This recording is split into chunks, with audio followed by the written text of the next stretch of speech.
अगर आप बहुत ज्यादा परेशान हैं, ठीक है, बैकलॉग से, आपके अपने नोट, यहां पर आपकी रैंक बननी स्टार्ट होगी।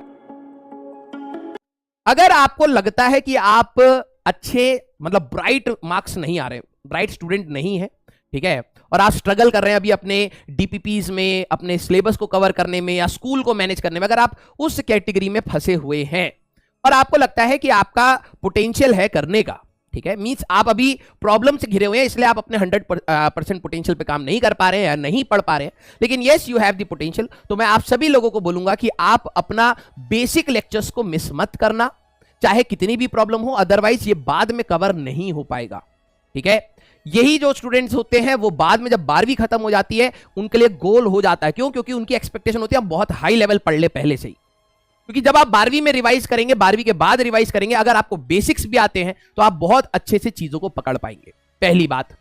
इसमें दूसरी क्लास की कैटेगरी वाले स्टूडेंट्स भी आते हैं जिनका अच्छे मार्क्स भी आ रहे हैं, उनका कोई बैकलॉग भी नहीं है, उनकी प्रैक्टिस भी अच्छी चल रही है। ठीक है, तब तो आप अपना 100% इस चैप्टर्स में डालना ही डालना, क्योंकि यहां पर आपकी रैंक बननी स्टार्ट होगी। ठीक है, यहां तक आते आते, रोटेशन तक आते आते आधी जनता, मतलब मैं लिटरली बता रहा हूं, खत्म हो जाती है।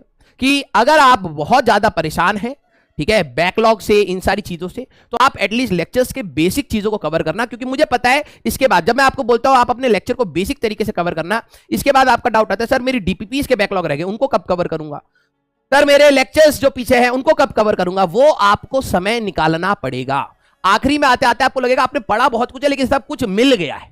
ठीक है, तो उस मिलने को रोकने से लिए आपको अच्छे से रिवाइज करते रहना पड़ेगा। हर लेक्चर्स के आपके अपने नोट्स ही आपको काम आएंगे, किसी और के नोट्स आपको काम नहीं आ सकते, ये फैक्ट है।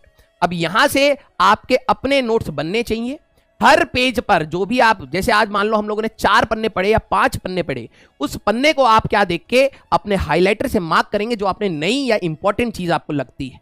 और अगर आपने ये डिपेंड करा कि मैं दूसरे के नोट से पढ़ लूंगा, तो मान लीजिए कि आपका 30% सिलेबस अप्रोक्सीमेटली या 30% क्वेश्चन ऑफ जेईई मेंस आप खतरे में डाल रहे हैं। और मैं आप सभी लोगों से रिक्वेस्ट करूंगा कि ये चीज कतई मत करना। इसमें बहुत आसान क्वेश्चन भी पूछे जाते हैं second book of the 11th से, और कई कॉम्प्लिकेटेड क्वेश्चन है वो कहीं से भी पूछे जा सकते हैं, इसकी कोई दोहराए वाली बात नहीं है। जो आसान वाले हैं, अगर हम लोग एग्जाम में उस क्वेश्चंस को भी छोड़ दें डर के मारे कि यार ये तो हमने पढ़ा ही नहीं, ये सबसे बड़ी बेवकूफी हो सकती है। तो एटलीस्ट आप सभी लोगों को, अगर जिनका बैकलॉग है, आपका टारगेट इजी और मीडियम क्वेश्चंस का जरूर होना चाहिए। क्लियर? क्लियर?